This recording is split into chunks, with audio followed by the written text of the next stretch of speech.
you love black people? Sure, I love black people. Wow. What's up, my brothers? It's your boy! Oh yeah, papi, that kiss off the nuts with my brothers. Made with hot juice. I don't know if I'm pronouncing it right. My brothers, you don't like margaritas? My favorite is...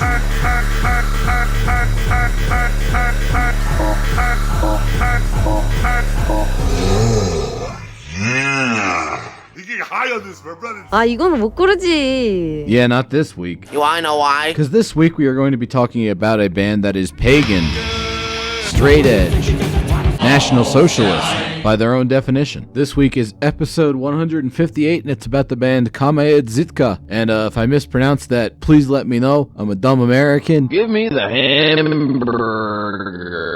And I don't know how to say these things. I did an entire episode about keyboard where I called them Kyborg the entire time. Don't half-wits! Bunglers! In fact, speaking of Keyborg, I was actually sold on Kamaedzitca by someone in the comments. I can't remember who. I'm sorry. I'm so sorry. Describing them as Keyborg by way of Thematic. And I'm like, hell yeah, I like both those bands. If you aren't familiar with them, it might be worth refreshing your brain a bit. This is Thematic. They're notable for being the main project of Goruth, a rather prolific figure in the Russian black metal scene.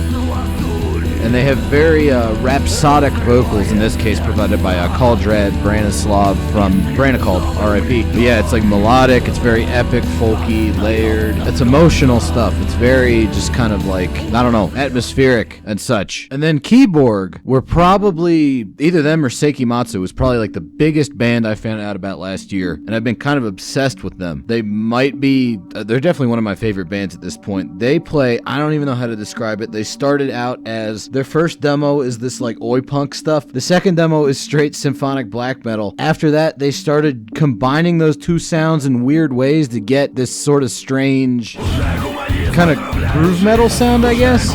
Utilizing a lot of natural harmonics, as you can hear that noise. Good stuff. They even rap a little bit. And then like they get these weird thrash bits, but it's almost kind of industrial. It has a very mechanical feel to it. I don't know, very hard sound to describe. Also, they occasionally do stuff like this,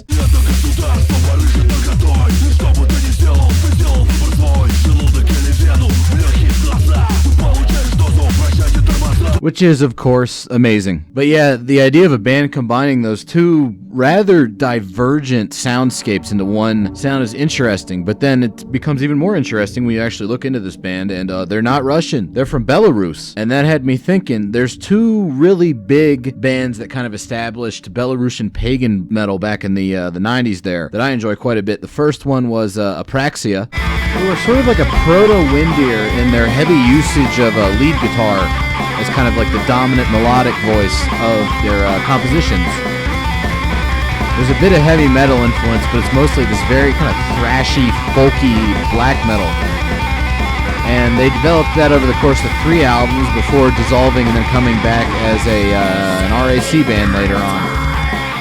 But in terms of stuff that I can clearly see influencing Kamaedzitca a lot, definitely a lot of Apraxia going on. And then even more importantly to a Kamaedzitca's sound was a band called God's Tower that I did an episode on a long time ago. And they're one of my favorite bands. They're a band that should be a lot bigger than they are for how influential they are and just for having like a really unique sound. I might have to re-listen to that. Maybe I should redo the episode. I'm pretty sure the Thematic one I did is still pretty good. I might have to redo God's Tower. I don't fucking know. God's Tower, like Apraxia, put a heavy emphasis on lead guitar, but in this case it's in service to these compositions that are sort of taking the template of early 90s Bathory, the Viking metal thing, and then really running with that sound to push it in some interesting directions. A lot of like light and shade style composition, mostly clean vocals, which are actually fairly well done. Maybe their English isn't great, but the lyrics are still actually really good if you read them.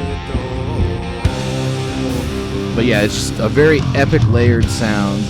There's a clear separation between all the instruments. Like the bass has a pretty important melodic voice, as you can hear right here. And overall, this band's atmosphere is like completely unmatched. I haven't heard much of anything that sounds like this kind of stuff, and I dig the hell out of it.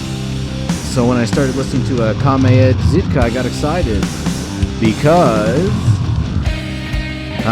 Nice little transition there. Wow! yeah, this is them covering that same God's Tower song on their first album. They covered Twilight Sun, my favorite God's Tower song, this Kamaedzitca band. So that got me definitely like geared up to check out more of these guys' stuff. I'm like, hell yes. Like, somebody told me they sound like Keyboard, and they covered a freaking God's Tower song and did a damn good job of it. So yeah, that's how you win over my heart. Gay!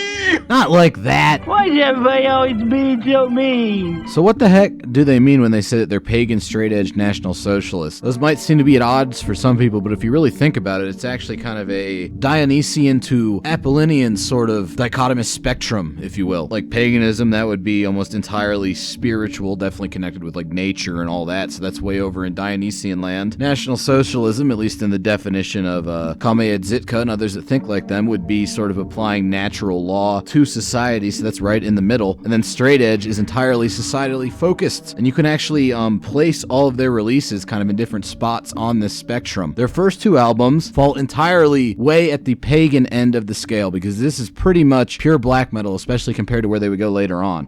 The Apraxia and God's Tower influences are very evident right from this, the first track on their first album. You have the clear melodic lead guitar of Apraxia meeting the sort of like churning kind of Bathory-esque atmospherics of God's Tower in a very pleasing to the ear type manner. But then we get into the more unique sounding stuff. Like right here. That's pretty weird. And I think portions of the music like this are probably what make people think of Keyboard, because it's definitely very groove oriented, kind of like chugging and churning, with some very like masculine kind of like lower vocals, not really standard black metal type stuff, and it works really well with what they're trying to do, which is make this like very militant sort of pagan atmosphere. And there's stuff like this right here. Look at this dang fucking thrash break, like a tech thrash break or something, man. It's fucking cool. So yeah, these guys, first album out of the gate, they're fucking amazing. It's got crazy layered melodies like this, just lots of cool different styles that have all been blended together into a unique sound that you can really only get from this band. Moving along later into their career, they probably start to drift more towards the middle of the spectrum, towards a synthesis of very kind of out there spacey pagan atmospheres, the Dionysian end of the scale, and like the very just like militant, hard-edged, straight-edge Apollonian end of the scale. This is their third album. It's entitled Loyalty, and they even used like the straight edge hardcore kind of font for the album cover there. It's a lot more minimalist looking. The music itself, however, is not minimalist. This is very well produced, very unique sounding kind of, I don't know, like groove metal of a sort. I haven't heard too much stuff that sounds like this, but it's very interesting. And it is very comparable to the Keyboard, particularly on this album. His thrash influences are still going there. And then we have this very aggressive vocal style where he's kind of like trading off verses with himself. So that's really cool stuff. And it's very driving, like gym music type stuff. And there is more aggressive usage of Volkish instrumentation and lyrical themes, which definitely will get this band put on the Metal Sucks Naughty list. But I think this band does really good stuff with it. I like the heavy groove influence. However, they did inherit all the good stuff from bands like God's Tower, Apraxia, Temnozor, and Keyborg. Keyborg! But they also inherited some of those bands' flaws, specifically from Temnozor. Not so much later on in their very famous albums, but kind of like demo and first album, second EP era Temnozor had a tendency to get a bit too conceptual with their musical pursuits. Like if you look at like the Fragments EP, they would do things where they would have song fragments kind of floating around in the morass of these like various keyboard compositions, and it got a little bit boring. Similarly on the Loyalty album, early on in the album there's a song called Poison that I thought would be really cool because it's like super long. Then you actually get to it and it'll be like they'll play like a cool song part for a couple seconds and then it'll fade into like ambient wind noises and then go back into another song thing. You're like, oh, it's gonna start now. Then it goes back into ambient wind noises. I'm like, god damn it. Does your band take requests? Sure, what would you like us to play? Checkers? Because it's a game and not a song enough. And you know, I get it. It's supposed to be like SXE, we don't need your poison or whatever, but that song wasn't doing it for me. Luckily, the rest of the album is great, and it showed that they were looking to advance their sound. You know, it's not just going to be your regular sort of pagan black metal thing. They're going to push into this weird sort of like hardcore influence territory. They actually kind of moved a little bit back more towards the center of our little spectrum there, away from like the very like hardcore influence stuff for their fourth album in 2012, Voiceless Are Your Words. This one, well, the black metal sections of it, not only have they kind of pulled a little bit more in the Temnozor direction, it actually sounds almost a little bit like Druidic at points, at least in the guitar sound. Musically, it's very much in keeping with that Temnozor undercurrent to their music, and also that same sort of melodic guitar kind of overlap. That's always been a hallmark of this band's sound. Like, this is about as close as they get to Burzum. They're still not going to do like crazy long songs, which if they'd all turned out like that Poison song on the last album, that's probably a good thing. But this stuff is definitely very ambient, and it fits the kind of like nature folky vibe of the album cover. There's little bits of narration like this, and then we get into the more intense vocals. That guy sounds grumpy. What's cool here is just with that little drum trick they did, it switched into more of like a groove thing later on in the song as they kind of have that rhythm guitar. One of them is still doing the tremolo thing, the other one is kind of chugging along with the bass drum beat, and then you have that droning melody over all of it. Very cool stuff.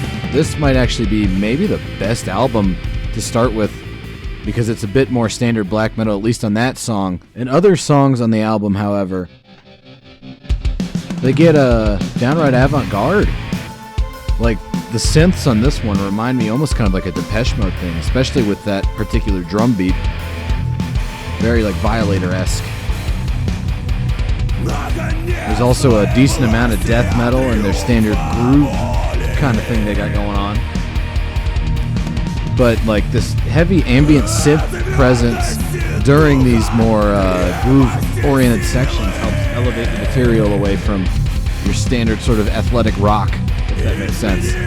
But yeah, I like this album quite a bit. I also really like his vocals on this. They might be an acquired taste for some, and he certainly sounds rather angry and strained, but that befits the material.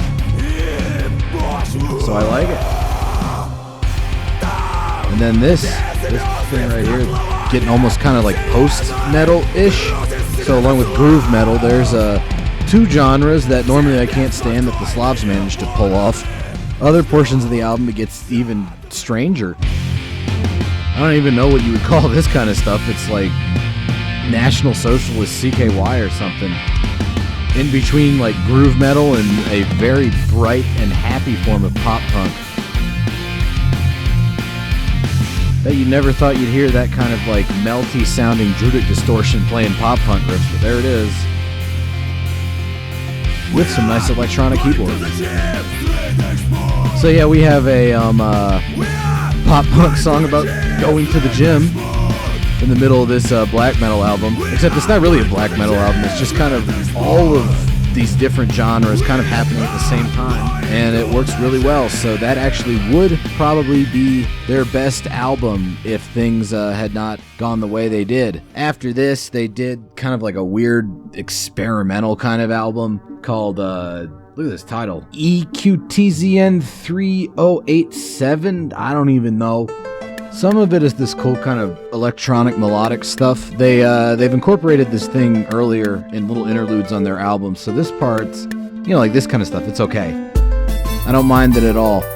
It's not quite as awesome as their metal stuff, but you know, I'm a shithead, metalhead piece of shit, but a lot of this album is this kind of like weird folk singing and found sounds collage that I just was not feeling at all. Stop it. Get some help. Like maybe it helps if you speak the language or something. I don't know, but it wasn't doing it for me. In all fairness, I don't even know if this album is considered an authentic like Kamaedzitca full-length release. It's more like a weird compilation of ideas. I don't know enough about that album, but you remember what I said at the end of our little overview of the Voiceless Are Your Words album? So that actually would probably be their best album if things had not gone the way they did. 그런 순간들에는 무조건 아이스크림 케이크. What do you mean I can't use a fancy memory echo effect for something I said like 30 seconds ago? I thought this was America, goddammit. Last time I checked, this was the United States of fucking America. Anyways, Voiceless Are Your Words would have been the ultimate Kamaedzitca album had they not come back in 2017 out of nowhere with an album called Heaven Knows. And you remember what I was talking about, how there was like little bits of post-black metal creeping into their sound? Well, on this album, they fully embrace that tendency, and it's probably my favorite release of theirs. How many bands can you say that? Their last album's their best. This one, I would say, has quite a bit of influence from Latter-day Nocturnal Mortem. We hear it once the distorted guitars kick in. But even in like these kind of very laid-back intros with a lot of layered, clean guitar, this is really good stuff. I'm digging the fuck out of this. But yeah, there is that old Bathory thing coming back with these chugging chords, but the way that they're using them, these just big blocks of sound. That gives me massive Nocturnal Mortem vibes, and I like it quite a bit. Also, the droning melodic guitars from the prior album have been upgraded quite a bit with this like very ringing, clean tone. Really good use of just layering all around. Great album. Probably their best. Also, you remember how they were experimenting with electronic stuff kind of like all throughout their career? Well, in this one, they have fully integrated those experimental elements into longer, more like ambient black metal songs, and it works wonders. Huh? Nice little like trip hop thing here with that clean guitar. Mixing drum machines with normal drums. Very well done. Driving bass guitar. This has like some very danceable rhythm to it, but it's still unmistakably like Kamaedzitca's very own noticeable brand of pagan metal, just kind of played in a very 21st century sort of mode, and I like it a lot. There's that post-black metal thing going on with these like just sheets of chords ringing in your ears. His vocals are considerably more emotional sounding on this album. Well, I mean, he's always sounded angry, but on this one he just sounds very, kind of all over the place, desperate, melancholic, lots of stuff going on here. But yeah, that's Kamaedzitca. After that, they, I guess they figured that was like their most potent mission statement because they broke up. And the various band members went on to work in other bands that were a little bit less politically fraught, so to speak. But they had a good run while they lasted, and thank you very much for recommending them to me, whoever that was. I'm sorry I forgot your name. If you want to get into these guys, the best way to do it is honestly just start at the beginning of the discography and work your way forward, and skip that weird electronic experimental like compilation album with all the numbers and letters in the title. See you next week with more stuff. Koran, ambulance, please. Look at that. Isn't that big, brothers? Look at that. I think that is brothers. That's like what, 8 inches? Brothers, a lot of people have been asking me, brothers.